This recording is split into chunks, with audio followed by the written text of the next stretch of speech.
কিছু বলো। হ্যালো বন্ধুরা। হ্যাঁ, তারপর আমি চিড়ি নামছি।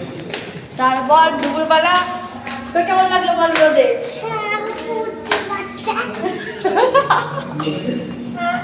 কিসের একটা বাচ্চা বলতো ওরকম লেগেছে। দুপুরবেলা ঘুমোনোর পর এসে আবার বিকেলবেলা বেরিয়েছি। বিকেলবেলা বলতে এখন বাজে 5:30।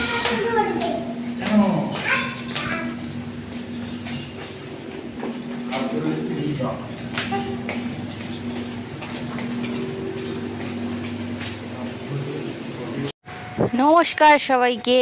তো দেখতেই পাচ্ছ ফার্স্ট তোমাদেরকে একটুখানি শেয়ার করে দিয়েছি ভিডিও। আর এটা হচ্ছে আমাদের একটুখানি বিকেলের দিকে বেরোনো দীঘার মানে সমুদ্র সৈকতে। আর যেতে যেতে এই যে গল্প করতে করতে বরের সঙ্গে, দিদির সঙ্গে, জামাইবাবুর সঙ্গে আর পুচকেকে সঙ্গে নিয়ে গল্প করতে করতে যাচ্ছি। আর যার সময় আমরা যে হোটেলটা নিয়েছিলাম, তো হোটেলটার নাম ছিল সমুদ্র কন্যা। তো হোটেলটার ভিডিও আমার নেওয়া হয়নি, খেয়াল ছিল না। তো যেতে যেতে এই যে রাস্তা দেখতে পাচ্ছ, সোজা রাস্তা ধরে গিয়ে মানে একদম সামনেই। তো আমরা একটু কী করছিলাম, ঘুরে ঘুরে দেখছিলাম আর একটুখানি ঘুরে ঘুরে যাচ্ছিলাম। তো এই যে সোজা এই রাস্তা ধরে চলে যাব, গেলে একদম সি বিচে পৌঁছে যাব। যেতে যেতে তো তানুষের হাজার বায়না, রাস্তার মধ্যে 100 বার বসে যাচ্ছিলো। তো ওকে বায়না মেটাতে মেটাতে নিয়ে যেতে হচ্ছিলো। তো সেটা আর নেওয়া হয়নি, তো পরের ভিডিওতে তোমার সঙ্গে শেয়ার করে দেবো। আর দেখো এই যে তোমাদের সঙ্গে একটুখানি দেখাই, দাঁড়াও। আমার দিদি জামাইবাবুর কাণ্ড, মানে ওখানে গিয়েও হাত ধরে ঘুরছে। এখানে তো কোনোদিন আমি দেখিনি হাত ধরে ঘুরতে, তো ওখানে গিয়ে দেখি না গার্লফ্রেন্ড বয়ফ্রেন্ডের মতো হাত ধরে ঘুরছে। তো ওদের সঙ্গে একটুখানি মজা করছিলাম। তো দেখো কি মজা করছি না করছি। যেহেতু মজা করতে গেছি, মজাটা তো ভালোভাবেই করতে হবে না। তো চলো দেখে নাও। হ্যাঁ জিৎ, হ্যাঁ হ্যাঁ, এটা বলছি এখানে এসে বইয়ের হাত ধরে ঘুরতে হবে। হ্যাঁ কি গো, এ কি? আর একে দেখো, হাল দাঁড়া চালু এখন, চল চল। ওয়াও, আমাকে কি দেখাবে? পাগলা আমি তো গিয়েছিলাম তো প্রায় অনেক দিন আগেই দীঘা। তো সত্যি কথা বলছি, আগের থেকে অনেকটাই চেঞ্জ হয়েছে, অনেকটাই চেঞ্জ হয়ে গেছে। তো সত্যি খুবই ভালো লেগেছে। এই যে পুরো মানে সমুদ্রের ধারে ধারে প্রত্যেকটা দোকান বলো সব কিছুই বেড়েছে। আগে যেমন দোকানগুলো সব তিরপল দিয়ে ছিল, তিরপল দিয়ে মানে এমনি ঘেরা কাঠফাট দিয়ে একটা দোকান বানানো ছিল। এখন সমস্ত দোকানগুলো কিন্তু ভালোভাবে চেনের পাকাপোক্তভাবেই দোকানগুলো করা হয়েছে, দেখতে পাচ্ছি। আর এই যে দেখতে পাচ্ছ সি বিচ। তো লোকের তো ভিড় দেখতেই পাচ্ছ কতটা ভিড় রয়েছে এখানে।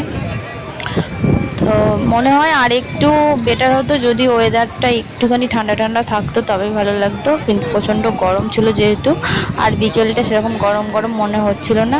সমুদ্রের ধারে যখন একবার পৌঁছে গেছি তখন হাওয়া আর সমুদ্রের ঠান্ডা হাওয়া তে অতটা ঠান্ডাও লাগেনি, এই গরম লাগেনি, সরি গরমও লাগেনি, মোটামুটি একটা ভালোই লাগছিল। তো এইভাবেই ফার্স্ট দিনটা আমাদের কেটেছে। তো তারই একটুখানি তোমাদের সঙ্গে এখানে শেয়ার করেছি। তো পুরো ভিডিওটা দেখতে থাকো, আশা করছি তোমাদের সকলের খুব ভালো লাগবে। আর হ্যাঁ, এখানে এই যে আমার দিদি ফোনটা চাইলো আমার থেকে যে আমি ভিডিওটা একটুখানি করে দিচ্ছি, দেখ। তো কি ভিডিও করেছে আমি জানি না, শুধু এই যে বোতল ভাঙা, বোতলের মুখ সব কিছু ভাঙা ভঙে এই যে করেছিল, ওইগুলোর ভিডিওটাই দেখতে পাচ্ছি এখানে নিয়েছে। তো ধন্যবাদ আমার দিদিকে এত সুন্দর একটা ভিডিও করে দেওয়ার জন্য। আপনাকে অসংখ্য অসংখ্য ধন্যবাদ আমার দিদি। তো তারপর এই যে বর, আমি আর আমার তানুর সোনা তিনজন মিলে হাঁটছি। তো বারবার তানুর সোনা বলার কারণ হচ্ছে আমার তানুর সোনা তো প্রচণ্ড শান্ত, একটুও জ্বালায়নি ওখানে গিয়ে, একটুও জ্বালায়নি। তো পরের ভিডিওতে তোমরা দেখতে পাবে ও কি করেছে কি না করেছে, সেটা তোমাদের সঙ্গে একটুখানি শেয়ার করব। এত বায়না সব জিনিসটাতে, তো সেটা তোমাদের সঙ্গে শেয়ার করব। এটাতে বলছি না, তো অন্য সেকেন্ড পার্টে সেকেন্ড ভিডিওতে বলছি। তো চলো এই যে হাঁটি হাঁটি করছি সি বিচে। তো অনেকদিন পর যেহেতু গেছি একটুখানি নটঙ্কি তো বানতে হয় না, তো একটুখানি নটঙ্কি ফটঙ্কি করছিলাম। নাটক তো একটু করতে হবে, নাহলে ভিডিওগুলো করবি বা কীভাবে। তো এইখানে মধ্যখানটা দেখতে পাচ্ছ একটুখানি খাটা টাইপের ছিল, তো পার হতে পারছিল না, ওই তাম্বাগুলোর মধ্যে পা দিয়ে দিয়ে গিয়ে বুঝতে পারলাম আমরা শুধু পাগল না, আর এই পাগল যে অনেকেই ভিড়। আছে, কারণ এত গরমে সত্যি এত ভিড় হবে ওখানে একদমই ভাবতে পারিনি। তো গিয়ে দেখলাম বেশ জমজমাট, বেশ মানে ভালোই জমজমাট ছিল। তো পুরো দীঘার যেরকম ভিড় থাকে ঠিক সেরকমই ভিড় ছিল। তো দেখতেই পাচ্ছ একটুখানি এদিক ওদিক সেদিক ঘোরাঘুরি করছি সবাই মিলে। আর ঘোরাঘুরি করার পর এই যে সমুদ্র ধারে একদম, কারণ অনেকটা লেট হয়ে গেছিলো, বৃষ্টি ছিল না, তো সমুদ্রের ধারে বসেই ছিলাম। তো এখানেই শান্তি, তো সমুদ্র আমার বেশ ভালো লাগে, তো বারবার এখানেই যেতে ইচ্ছে হয়, তাই জন্যই যাওয়া এত গরমে। তো চলো, তারপর ওখান থেকে একদম চলে এসেছিলাম রুমে। তো তখন বাজে প্রায় 9:30, কারণ একটুখানি এসে রেস্ট নেওয়ার ছিল, রেস্ট নিয়ে আবার ডিনার করতে যাওয়ার কথা চলছিল। তো এসে এই যে দেখতেই পাচ্ছ বোনপোর সঙ্গে একটুখানি আড্ডা দিয়ে নিচ্ছি। তো চলো দেখতে থাকো। এখন বাজে রাত 9:30। কটা বাজে?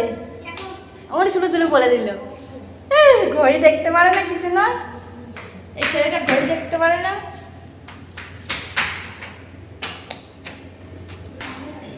এখন বাজে রাত 9:30, আর এখন এই মাত্র আমরা সে বিস্কুট দিয়ে দিলাম, আর এখন যাচ্ছি ডিনার করতে। কিছু বলবি না? হ্যাঁ বল, কি বলবি? খেতে যাবো, খাবো এখন, আচ্ছা, ডিনার করবো আর একটা ফোগলা না, ওটাও ফোগলা হয়ে যাবে তো। কাকে বলছো? আমার ফোক না। তো মাসিরও ফোগলা। কর লাগবে, কর কর কর কর, ওই কর। কেমন করলি? Hi guys, hi guys, hi. মেরা বর আয়া, মেরা বর। আর কোন ওটা দিয়ে যাচ্ছ কেন? এটা দিয়ে ওয়েট করলাম, তুমি ওটা দিয়ে যাবে? আগে এটা দিয়েছো।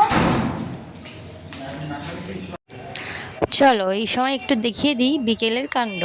আর এই যে আমার বর, আমি আর আমার তানুসোনা তিনজন মিলে একটা ভিডিও বানিয়েছিলাম। তো স্লোমো ভিডিওটা বানিয়েছিলাম।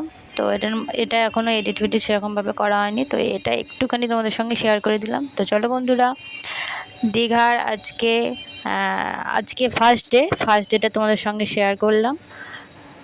তো আজকের মতো ভিডিওটা এখানেই শেষ করছি। আমার ভিডিও যদি তোমাদের ভালো লেগে থাকে তো অবশ্যই আমার চ্যানেলটা সাবস্ক্রাইব করে পাশে থেকো, এবং পাশে থাকা বেল আইকনটা ক্লিক করো, যাতে সবার আগে সব নোটিফিকেশান তোমার ফোনে পৌঁছে যায়।